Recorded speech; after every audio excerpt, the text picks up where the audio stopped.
स्नातक कला वर्ग के द्वितीय वर्ष के सभी विद्यार्थियों का स्वागत।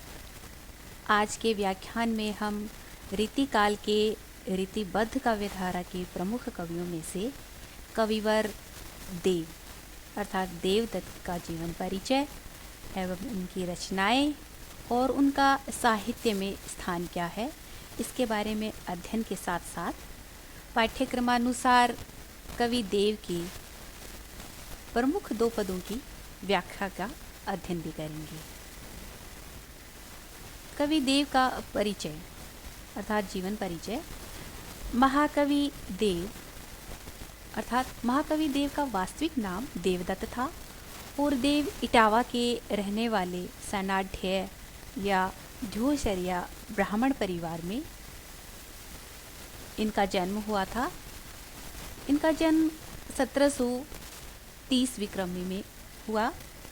देव प्रतिभा संपन्न एवं सरस्वती के वरद पुत्र थे, क्योंकि उन्होंने 16 वर्ष की आयु में ही काव्य रचना प्रारंभ कर दी थी। वे निर्भीक एवं स्पष्टवादी थे और भरतपुर के महाराज जवाहर सिंह के समक्ष उन्होंने अपनी इसी विशेषता का परिचय भी दिया था।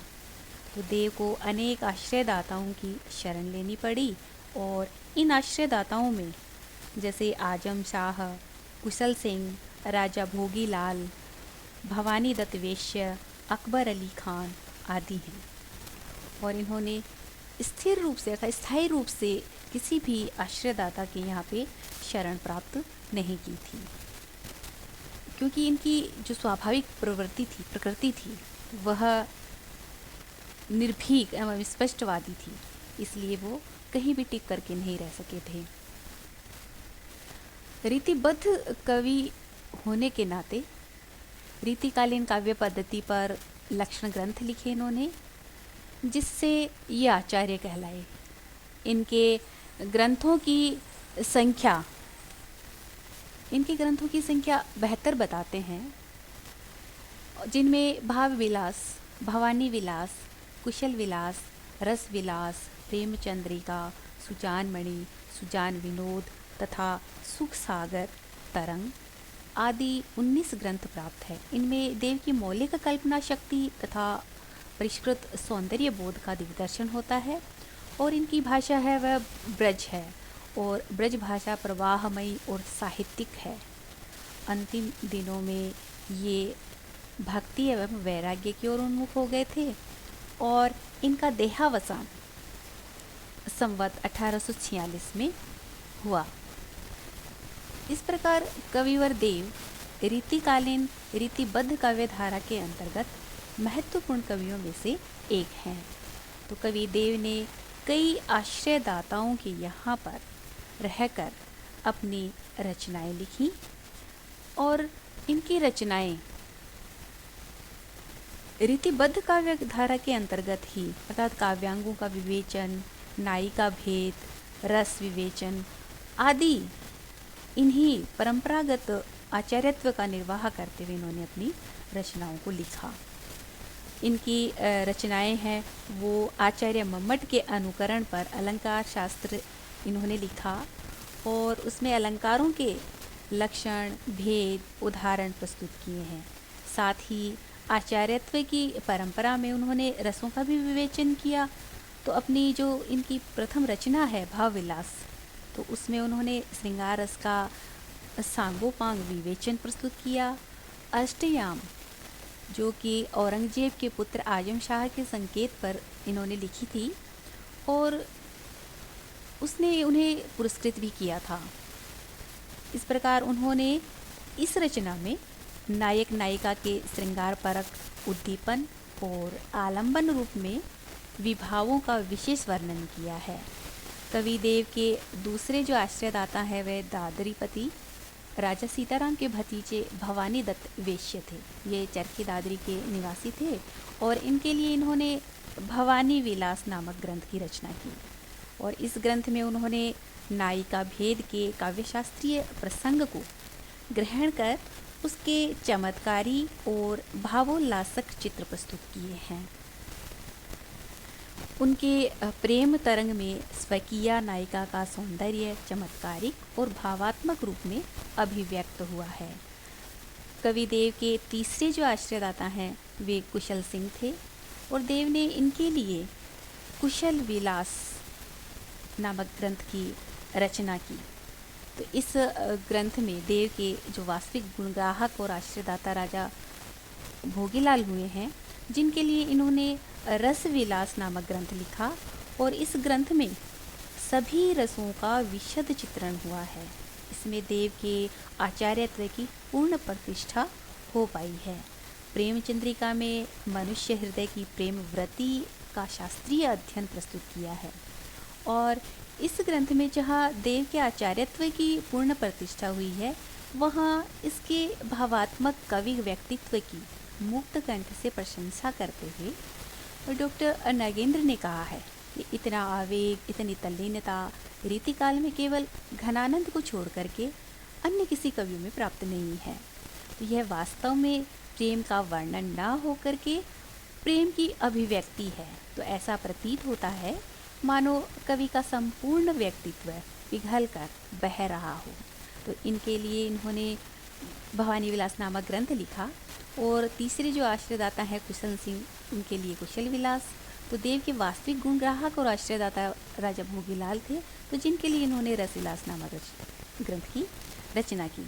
इनके अतिरिक्त देव की जो अन्य रचना है वो है रसानंद लहरी, और रसानंद लहरी भी प्रेम शास्त्र से संबंधित है तथा राग रत्नाकर संगीत शास्त्र संबंधी रचना है।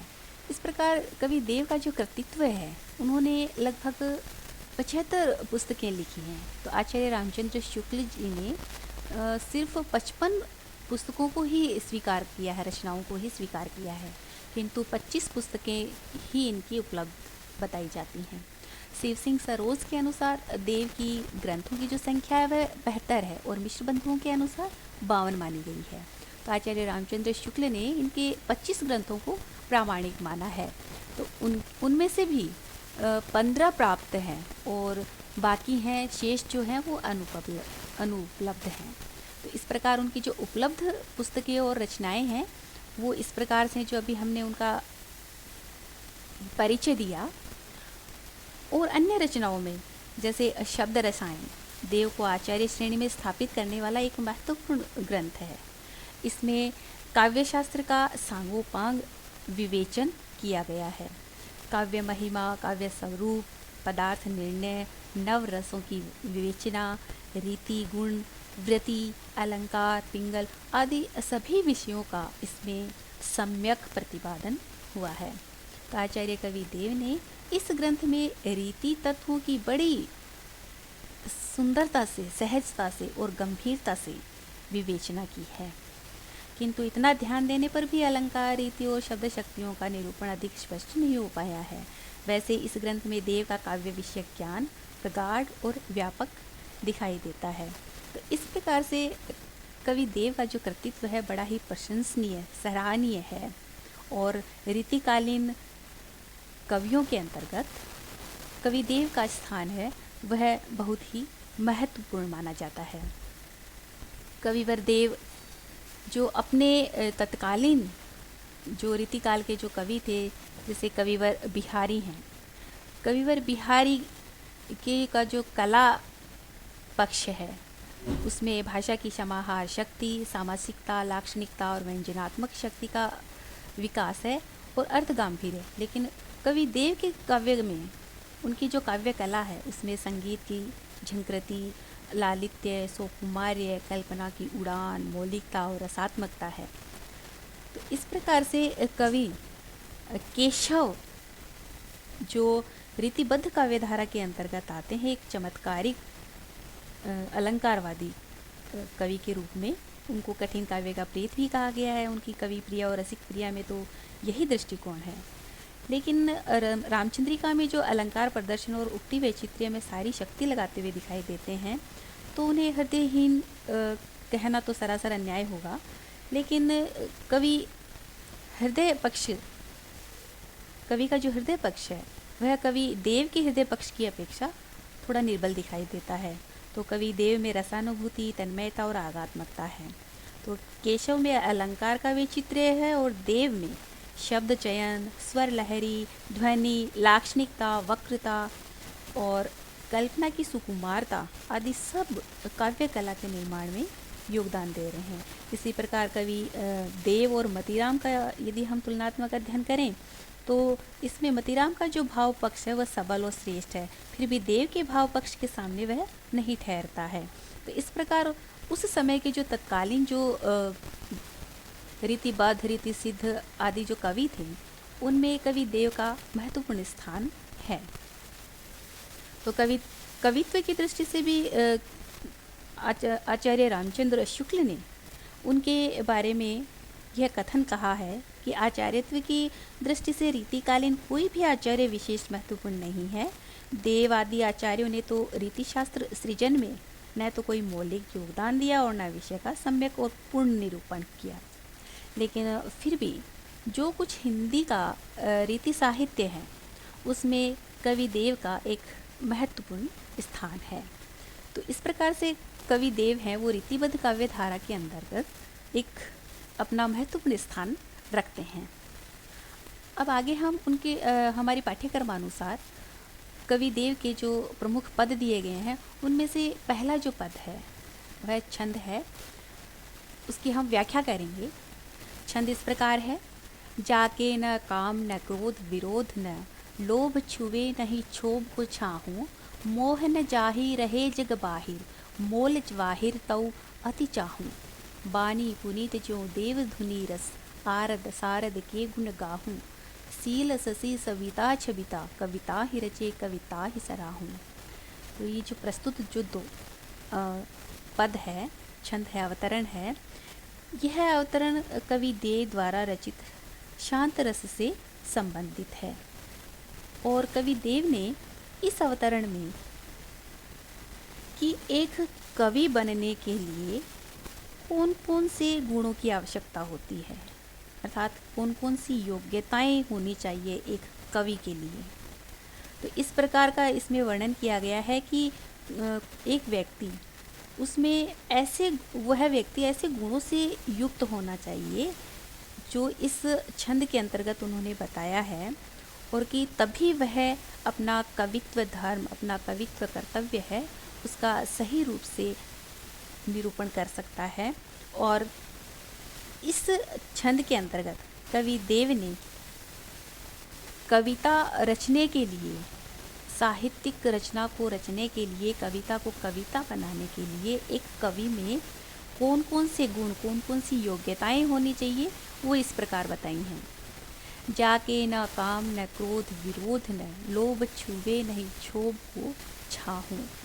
यहाँ पे जो क्षोभ शब्द आया है इसका अर्थ होता है क्षुब्ध होना, अर्थात क्षुब्ध होने का भाव, अर्थात जिसमें किसी भी तरह की कोई घबराहट, भय ना हो, शोक आदि इस तरह का कोई भाव ना हो। तो कवि वर्णन करते हुए कहते हैं कि जिस व्यक्ति में काम का भाव ना हो, क्रोध नहीं आता हो जिसको, और उसमें किसी के प्रति विरोध का भाव ना हो, अर्थात कि किसी के प्रति शत्रुता का भाव उसके अंदर ना हो, लोभ और क्षोभ अर्थात क्षुब्ध होने का जो भाव होता है कि क्षण में क्रोधित हो गए, क्षण में गुस्सा हो गए और किसी के प्रति द्वेष भाव रखना, तो इत्यादि ऐसे जो भाव हैं, या भयभीत हो जाना, तो इस तरह के जो भाव हैं उनसे रहित, और जिसके अंदर किसी के प्रति भी अत्यधिक मोह ना हो, जो मोह न जाहि रहे जग बाहिर। जग बाहिर का अर्थ है संसार से तटस्थता। तो जग बाहिर, तो बाहिर का अर्थ होता है कि बाहर रहना, जग से बाहर रहना, तो यहाँ पे कि इस संसार से तटस्थता। तो इस पंक्ति में कवि का भाव यह है कि वह व्यक्ति जो कवि के योग्य हो, तो उस व्यक्ति में कि उसमें सांसारिकता से दूर रहने का, अर्थात संसार से तटस्थता का जो भाव है उसके मन में होना चाहिए। और वह किस प्रकार कि ऊपर जो भी उन्होंने विशेषताएं बताई हैं कि इन सब से जो रहित व्यक्ति है, तो इन विशेषताओं का जो मूल्य है वह बड़ा ही मोल जवाहिर तौअति चाहूँ, अर्थात कि इनका जो मोल अर्थात मूल्य है, इनकी जो कीमत है, वह जो कीमती वस्तुएं अर्थात रत्न आदि होते हैं, जवाहर अर्थात कि जो अमूल्य वस्तुएं होती हैं, उन अमूल्य ये जितनी भी चीज़ें बताई है, ये उन सब से जो अमूल्य चीज़ है वह है कवित्व, अर्थात कविता रचने वाला उस व्यक्ति का व्यक्तित्व है, अर्थात उसके गुण वो इतने अमूल्य हैं। यदि कोई कविता करना चाहता है तो इन सभी को त्यागना पड़ेगा। तो बाणी पुनीत ज्यों देव धुनि रसारद, सारद के गुण गाहूँ। तो आगे कवि वर्णन करते हुए कहते हैं कि उस व्यक्ति की जो वाणी अर्थात उसके जो शब्द हैं, उसकी जो ध्वनि है, उसकी जो बोली है अर्थात वाणी है, पुनीत अर्थात पवित्र, शुद्ध, कि उस व्यक्ति की जो वाणी है वह पवित्रता से युक्त होनी चाहिए। और वो किस तरह से, जैसे देव धुनि रसारद, अर्थात कि देवों की जो देव वाणी होती है अर्थात दिव्यतापूर्ण होती है, उसके समान उसकी वाणी होनी चाहिए, अर्थात उसकी वाणी में दिव्यता होनी चाहिए। रसारद अर्थात वह समस्त रसों से परिपूर्ण होना चाहिए। सारद के गुण का हूँ, अर्थात जो सरस्वती है, सारद का अर्थ यहाँ पे सरस्वती के गुणों का गायन करने वाला ग्राहक अर्थात गायन करने वाला होना चाहिए। आगे कवि वर्णन करते हैं कि सील ससी सबिता छविता, कविता ही रचिए कविता ही सराहूं। तो सील का अर्थ होता है स्वभाव, प्रकृति, और ससी का अर्थ है चंद्रमा, और सबिता का अर्थ यहाँ पे सूर्य, और छविता का अर्थ होता है छवि या उसके समान प्रभाव, व्यक्तित्व, तेज में व्यक्तित्व। तो कवि वर्णन करते हुए कहते हैं कि उस व्यक्ति का जो स्वभाव है वह चंद्रमा के समान, चंद्रमा का जो प्रभाव है वह शीतलता प्रदान करने वाला होता है, चंद्रमा की तरह उसको शील युक्त तथा सब, चंद्रमा का जो स्वभाव होता है, प्रकृति होती है, उसके समान ही उस व्यक्ति का भी स्वभाव, उसका चरित्र, उसकी प्रकृति होनी चाहिए। सूर्य के समान तेज प्रभाव वाला, अर्थात उसमें सूर्य के समान, छविता का अर्थ यहाँ पे तेज, प्रकाश, अर्थात उसमें जो ज्ञान की जो क्षमता है वह सूर्य के समान प्रकाशित होनी चाहिए, उस प्रकाश, ज्ञान रूपी प्रकाश से युक्त होना चाहिए। तो ऐसा व्यक्ति यदि कविता ही रचे कविता ही सराहूं, तो ताही का अर्थ यहाँ पे उसे, यानी कि उस व्यक्ति की जो कविता रचने का जो उसका, वही रचना कर सकता है कि इस प्रकार के कवि ने जो भी यहाँ पे गुण बताए हैं उस व्यक्ति के कवित्व के लिए, तो कि वही व्यक्ति, ऐसा व्यक्ति ही कविता की रचना कर सकता है। और यदि ऐसी कविता की रचना ऐसा व्यक्ति करेगा तो तभी वह श्रेष्ठ कवि अर्थात सराहनीय, प्रशंसनीय बनेगा, अर्थात कि उसकी ही श्रेष्ठ कवि के रूप में सराहना होनी चाहिए, प्रशंसा होनी चाहिए। तो इस प्रकार कवि ने इस अवतरण में उन गुणों की चर्चा की है, उन गुणों को बताया है कि जो एक सच्चे कवि में जो गुण होने चाहिए। तो पद्य रूप में चाहे जो कुछ लिख देने से कोई भी कवि नहीं बन सकता है, यहाँ कवि का यह आशय है। और देव कवि की दृष्टि में कवि कर्म बड़े महत्व का काम है, अर्थात कि यह कोई भी ऐसा यदि इन गुणों से युक्त नहीं है तो वह व्यक्ति कवि कर्म नहीं कर सकता है, काव्य नहीं लिख सकता है। तो उसके लिए व्यक्ति में कुछ विशेष गुणों की आवश्यकता होती है, और विशेष गुणों का यहाँ पे कवि ने वर्णन किया है। इस अवतरण में अनुप्रास अलंकार के साथ साथ यमक अलंकार भी आया है, जहाँ पे कविता ही रचे कविता ही सराहूं, इस पंक्ति में यमक अलंकार है। कविता ही अर्थात कविता ही, और कविता ही अर्थात उस कवि की सराहना। तो यहाँ पे दोनों का अर्थ बदल रहा है, अलग अलग है। यहाँ पे यमक अलंकार है। और बानी पुनीत जो देव धुनी रस, इस पंक्ति में उपमा अलंकार का वर्णन हुआ है। तो बाणी अर्थात वाणी, पुनीत का अर्थ होता है पवित्रता, अर्थात उसका साधारण धर्म, उपमा का वो जो है वो उपमा का वाचक शब्द है। और देव धुनी अर्थात उस देव धुनी अर्थात दिव्यता को प्राप्त जो देववाणी है उसके समान, उसके जैसी। तो यहाँ पे उपमा अलंकार का वर्णन हुआ है। और शांत रस से भी यहाँ पे शांत रस की भी यहाँ चमत्कारवादी प्रवृत्ति और यह सवैया छंद है। तो सवैया छंद के बारे में हम अगले पदों में बात करेंगे। अगला जो पद है, को कहो कुलटा कुलनी अकुलानी कहो, को कहो रंकिनी कलंकिनी कुनारी हूँ, तैसो नर लोक बरलोक परलोकनी में, किन्हीं हो अलीक लोक लेकनी ते न्यारी हूँ, तन जाऊ मन जाऊ देव गुरु जन जाऊ, प्राण किन जाऊ टेकु टरत न टारी हूँ, वृंदावन वारी बनवारी के मुकुटवारी, पीत पटवारी वही मूर्ति पे वारी हूँ।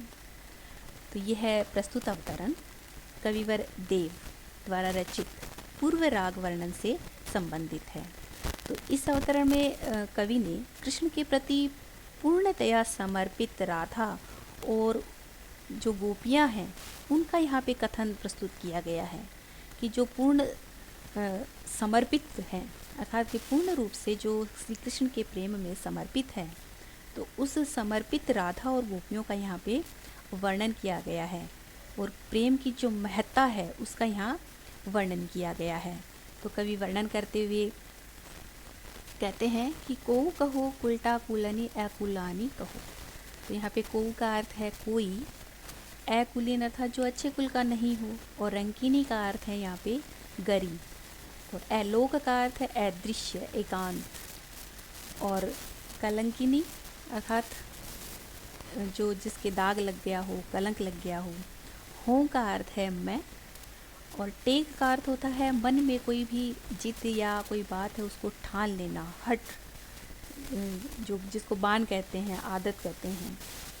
वारी का अर्थ है न्योछावर होना, और इसमें जैसे वृंदावन वारी, बनवारी, मुकुटवारी, पटवारी, इस तरह से जो आया, इन शब्दों के साथ यदि हम इनके संदर्भ में जब इनका अर्थ करेंगे तो अलग अलग अर्थ होगा। वृंदावन वारी का अर्थ यहाँ पे कि वृंदावन में विचरण करने वाले अर्थात बिहारी अर्थात श्री कृष्ण के बारे में कहा गया है। ऐसे वनवारी और मुकुटवारी अर्थात मुकुट को धारण करने वाले अर्थात श्री कृष्ण। और पीत पटवारी का अर्थ है अर्थात पीत का अर्थ होता है पीला, और श्री कृष्ण है वो पीले वस्त्र धारण करते हैं। तो पीत पटवारी अर्थात यहाँ पे वारी का अर्थ है धारण करना, और मूर्ति पे वारी हो अर्थात कि मैं उस मूर्ति पे अपने आप को, तो यहाँ पे वारी जो शब्द है इसका अर्थ है न्योछावर होना। तो कविवर देव ने यहाँ पे वर्णन किया है कि गोपी कहती है कि मुझे भले ही कोई कुलटा कहे अर्थात कुलक्षणी कहे, यानी कोई कुछ भी कहे मुझे, चाहे मुझे अच्छे कुल की कहे या बुरे कुल की कहे, कि मुझे कोई फ़र्क नहीं पड़ता है, मुझे कोई चिंता नहीं है इस बात की। और कोई मुझे चाहे रंकिनी अर्थात कोई मुझे गरीब दरिद्र कहे, और चाहे मुझे कोई कलंकिनी अर्थात कि यह नारी है वह बुरी है अर्थात कि यह कुनारी है अर्थात इसमें स्त्रीयोचित कोई गुण नहीं है अर्थात वह व्यभिचारी कहे चाहे, तो इतना तक भी। तो तैसो नर लोक बरलोक परलोकनी में, यहाँ पे वर्णन करते हुए कवि कहते हैं कि इन सब की मुझे कोई चिंता नहीं है, कि मेरे लिए तो क्या तो परलोक, नरलोक का अर्थात कि जो इह लोक है यह संसार है, और बरलोक अर्थात कि सुंदर लोक अर्थात परलोक, तो अर्थात स्वर्ग, कि क्या तो ये मानव लोक और क्या कोई श्रेष्ठ लोक, और चाहे वह स्वर्ग लोक हो। तो मैं इन तीनों के बारे में ही नहीं सोचती है कि मैं क्या कर रही हूँ और मुझे क्या परिणाम होगा मेरा इन सब चीज़ों से, तो इसके बारे में मैं कोई भी विचार नहीं करती हूँ, मुझे इन सब की कोई चिंता नहीं है। तो आगे कवि वर्णन करते हुए कहते हैं कि किन्हीं हो अलीक लोक लीकनी ते न्यारी हूँ। तो कवि कहते हैं कि मेरा जो संसार है, मेरे तो जो दुनिया है वो इन तीनों लोकों से सबसे अलग अनूठा है, ताकि मेरा जो संसार है, मेरी जो दुनिया है वह इन तीनों ही लोकों से अलीक अर्थात अलोक का अर्थ होता है अदृश्य, कि इन सभी से अलग है, जो अदृश्य है, जो दिखाई नहीं देता है। लोक लीकनी ते न्यारी हूँ अर्थात कि जो लोक हैं इन सभी से मेरी जो प्रेम की जो समर्पण भावना है कि वह जो परंपरागत होती आई है आज तक, उस परंपरागत लकीर से अलग है, अनूठी है, निराली है।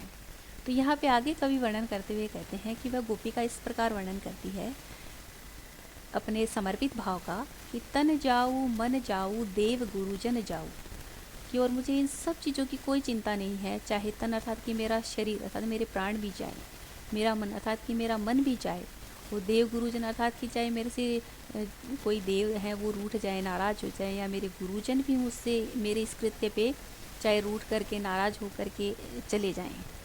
प्राण किन जाऊँ ते कुटरत न टारी हूँ, और कि चाहे मेरे इनके लिए मेरे चाहे प्राण मेरा जीव है वह भी चला जाए तो भी इसकी भी मुझे कोई चिंता नहीं है। ते को तरत न टाली हूँ, तरत अर्थात कि मैं टाल नहीं सकती हूँ। कि मेरी जो हट है, मेरी जो जिद है कृष्ण के प्रति, जो प्रेम के प्रति जो समर्पण भाव रूपी जो मेरी जिद है, एक अर्थात जिद हट है आदत, कि वह मैं किसी भी तरह से उसको टाला नहीं जा सकता है। ताकि मेरे मन से ये जो भाव है, समर्पित भाव है जो श्री कृष्ण के प्रेम के प्रति, कि उसको मैं टाल नहीं सकती हूँ। आगे कवि वर्णन करते हुए कहते हैं कि वृंदावन वारी वनवारी की मुकुटवारी, कि वह कहती हैं कि मैं तो उस वृंदावन में विचरण करने वाले जो बिहारी हैं अर्थात श्री कृष्ण हैं, जिनको वनवारी कहा जाता है, वो जो मुकुट को धारण करते हैं, मोर पंख का जो मुकुट धारण करते हैं श्री कृष्ण, और वे जो पीले वस्त्रों को धारण करते हैं, तो उस वृंदावन बिहारी और बनवारी तो मुकुट को धारण करने वाले और पीले वस्त्रों को धारण करने वाले, सुशोभित होने वाले, इस प्रकार की जो श्री कृष्ण की जो मूर्ति है, उस मूर्ति पर मैं स्वयं को न्योछावर करती हूँ कि मैंने तो अपने आप को श्री कृष्ण को समर्पित कर दिया है। तो इसके लिए अब मैं और किसी के भी बारे में नहीं सोचती हूँ। तो इस प्रकार कवि देव ने यहाँ पे श्री कृष्ण के प्रति राधा या गोपी का जो यहाँ पे पूर्ण समर्पण भाव का जो वर्णन किया है, ये बड़ा ही सहज, स्वाभाविक और अच्छा लिखा है।